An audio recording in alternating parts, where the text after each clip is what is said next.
तो आपका हार्दिक स्वागत है हमारे अपने चैनल स्टूडेंट अड्डा लाइव में। दोस्तों आज के लिए मैं आपको 20 जनवरी में जो एग्ज़ाम हुए कुछ उसके इम्पोर्टेंट क्वेश्चन जो उसके 20 जनवरी के फर्स्ट शिफ्ट में क्वेश्चन जो आए हैं उसकी कुछ मैं व्यू एनालाइज में आपको आपके सामने रखना चाहूँगा। ठीक है, जिसके क्वेश्चन इस प्रकार से हैं, जैसा कि आप भी चेक कर पा रहे हैं। सबसे पहला क्वेश्चन है कि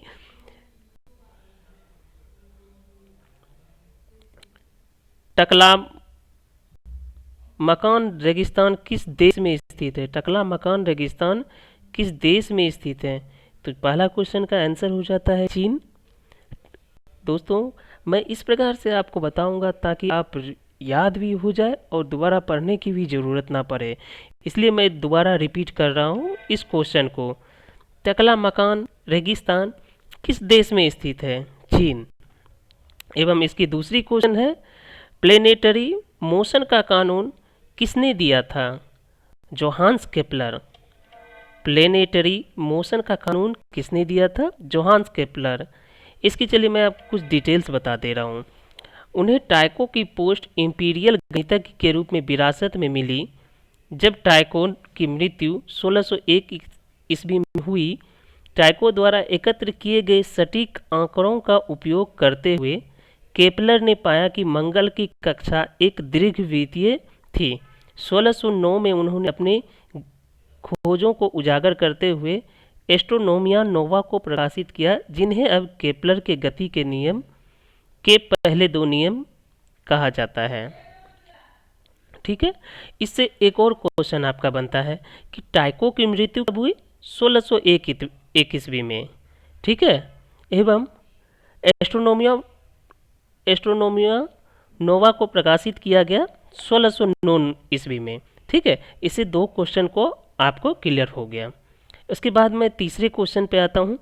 कौन सी योजना के तहत मुफ्त एलपीजी सिलेंडर प्रदान करती है? कौन सी योजना के तहत मुफ्त एलपीजी सिलेंडर प्रदान करती है? इसका सही आंसर है प्रधानमंत्री उज्ज्वला योजना। जैसा कि देख पा रहे हैं लिखा हुआ है प्रधानमंत्री उज्ज्वला योजना। ठीक है, तो उसके बाद चौथे क्वेश्चन पे आते हैं कि 2007 में नोबेल शांति पुरस्कार किसने जीता था? बहुत ही इम्पोर्टेंट क्वेश्चन आता है कि नोबेल पुरस्कार 2007 में 2019 में किन्हें मिला है, जिसका मैं पीडीएफ बना करके कल के डेट में भी दे दूंगा। ठीक है, तो अभी चेक बात कर लेते हैं जो 20 तारीख में जो क्वेश्चंस आए हैं। 2007 में नोबेल शांति पुरस्कार किसने जीता था? तो उसका सही आंसर है जलवायु परिवर्तन पर अंतर सरकारी पैनल यानी आईपीसीसी और अल्बर्ट अर्नाल्ड। ठीक है, जलवायु परिवर्तन पर अंतर सरकारी पैनल आईपीसीसी और अल्बर्ट अर्नाल्ड। एक जलवायु परिवर्तन पर अंतर सरकारी पैनल यह है एक हो जाती है संस्था, और अल्बर्ट अर्नाल्ड किसी व्यक्ति का नाम है। ठीक है, इसका जो विश्लेषण किया गया है, जलवायु परिवर्तन पर अंतर सरकारी पैनल आईपीसीसी और अल्बर्ट अर्नाल्ड गोर जूनियर को मानव निर्मित जलवायु परिवर्तन के बारे में अधिक से अधिक ज्ञान के निर्माण और प्रसार और नींव रखने के प्रयासों के लिए नोबेल शांति पुरस्कार से सम्मानित किया गया, ऐसे बदलावों का प्रतिकार करने के लिए जिन उपयोगों की आवश्यकता है। ठीक है दोस्तों, उसके बाद पांचवा क्वेश्चन आता है, आईपीएल 2020 के ऑरेंज कैप धारक कौन है? ठीक है, आईपीएल 2020 के ऑरेंज कैप धारक कौन है? जिसका सही आंसर है केएल राहुल। ठीक है, उसके बाद छठा क्वेश्चन आ जाता है, गिर राष्ट्रीय उद्यान स्थित है। गिर राष्ट्रीय उद्यान कहाँ स्थित है? जो कि इसका सही आंसर है गुजरात। गिर से गुजरात, ये आपको याद भी रह जाएगा। ठीक है, उसके बाद सातवां क्वेश्चन आता है, इंसानों को उसका वैज्ञानिक नाम किसने दिया? जो होमोसेपियंस नाम दिया, ये किसने दिया? Karl Linnaeus. ठीक है, इसका विश्लेषण है, होमोनिनाई को टेक्सोनॉमी के अवलोकन के लिए देखें। लैटिन संज्ञा होमो यानी जीनियस होमिनिस का अर्थ है मानव या मानव जाति या मानव जाति समान मानव। होमोसेपियंस का द्वापित नाम कार्ल लिनियस 1758 में दिया था। यानी होमोसेपियंस जो इंसान का नाम दिया गया, वैज्ञानिक नाम, उन्होंने 1758 ईस्वी में दिया है। ठीक है। उसके बाद 8वां क्वेश्चन आ जाता है, वर्तमान में श्रीलंका के वर्तमान राष्ट्रपति कौन है? श्रीलंका के वर्तमान राष्ट्रपति कौन है? जिसका सही आंसर है गोटबाया राजपक्षे। श्रीलंका के वर्तमान राष्ट्रपति कौन है? गोटबाया राजपक्षे। ठीक है। उसके बाद 9वां क्वेश्चन आ जाता है, कौन सा जल डमरू मध्य आर्कटिक महासागर और प्रशांत महासागर को जोड़ता है? कौन सा जल डमरू मध्य आर्कटिक महासागर और प्रशांत महासागर का जोड़ता है?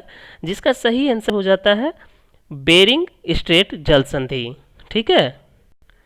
इसका क्वेश्चन क्या था? कौन सा जल डमरू मध्य आर्कटिक महासागर और प्रशांत महासागर को जोड़ता है?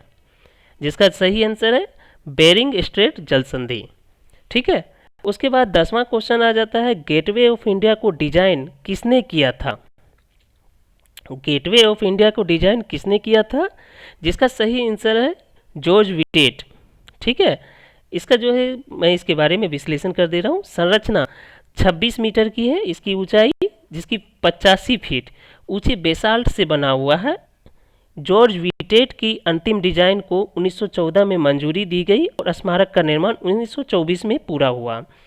गेटवे के को बाद में वायसराय और बॉम्बे के नए राज्यपाल के लिए भारत के एक प्रतीकात्मक औपचारिक द्वारा प्रवेश द्वारा के रूप में इस्तेमाल किया गया।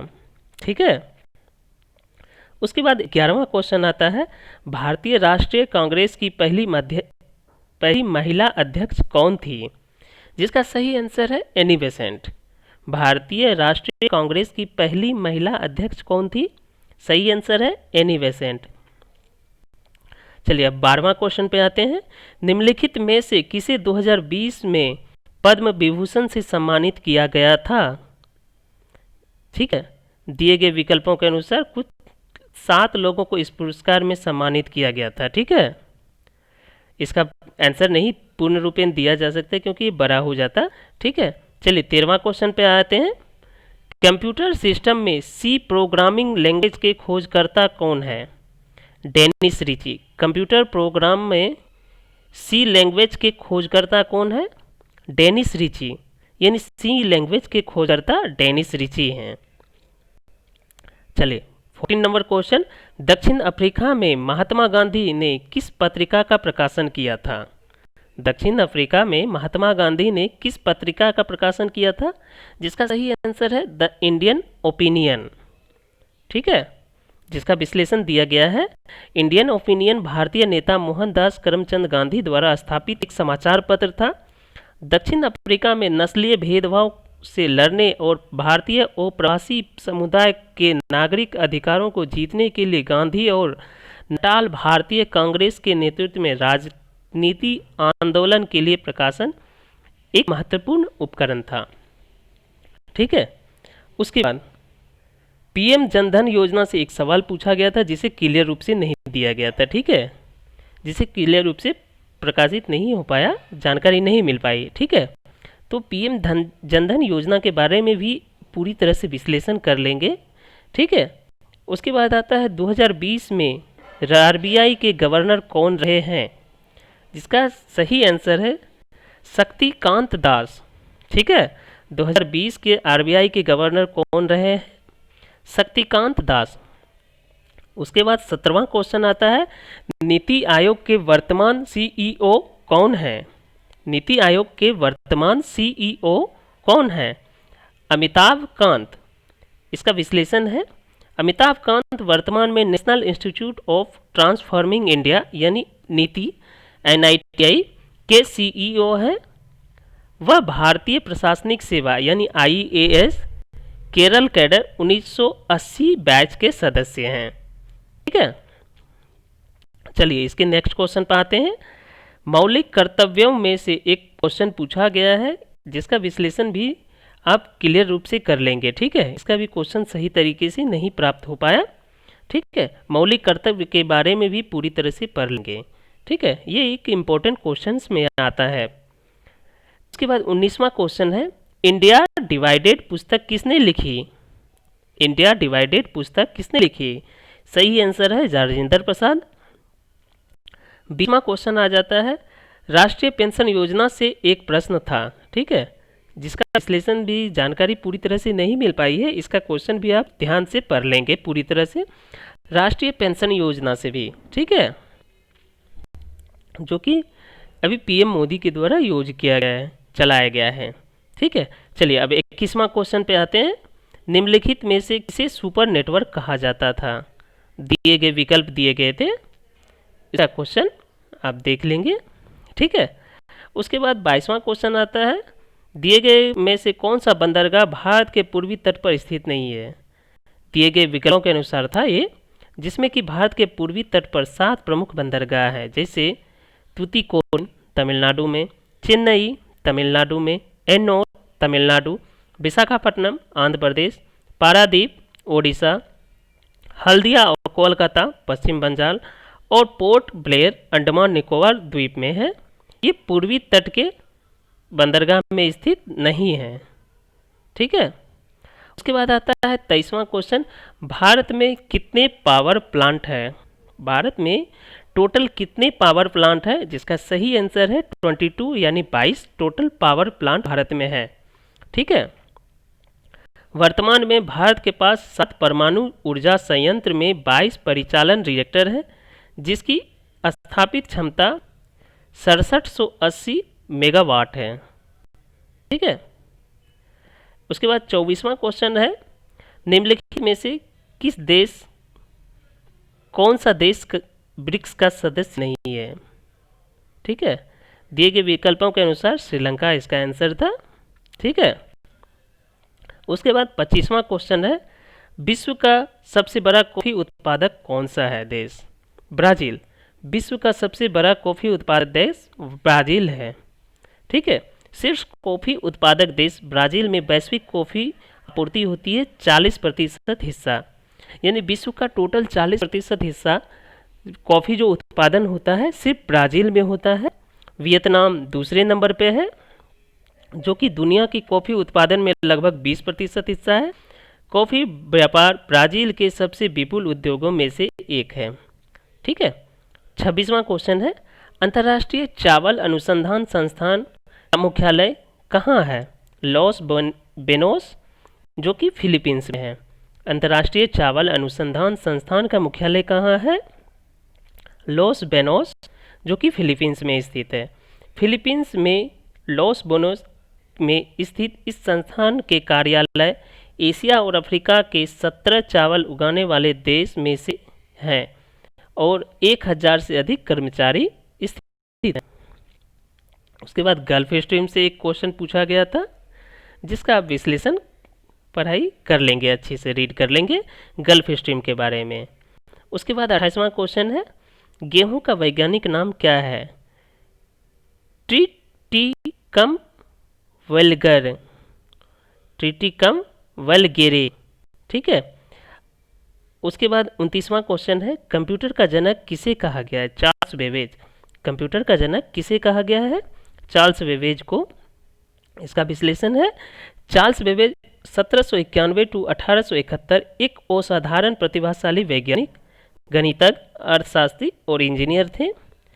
वह आज सबसे अच्छी तरह से जाना जाता है, जैसा कि वह अपने जीवन काल में थे 2 प्रकार के कॉगविल की गणना करने वाले मशीनों का आविष्कार करने के लिए, ठीक है। तो ये थे आपके 20 जनवरी के एक महत्वपूर्ण क्वेश्चन, जो कि कुछ क्वेश्चन प्राप्त हुए थे। तो इसी प्रकार के क्वेश्चंस की अधिक जानकारी के लिए हमारे टेलीग्राम चैनल को ज्वाइन कर लेंगे, जो कि मैं आपको प्रत्येक दिन PDF के रूप में वहाँ पे आपको सेंड कर दिया करूँगा। एंड जो है हमारे चैनल को लाइक, शेयर और सब्सक्राइब जरूर कर लेंगे। सब्सक्राइब करके बेल आइकन को जरूर दबा लेंगे, ताकि इस प्रकार की नोटिफिकेशन की जानकारी सबसे पहले आप तक पहुँचती रहे, ठीक है। तब तक के लिए दोस्तों धन्यवाद, शुभ रात्रि।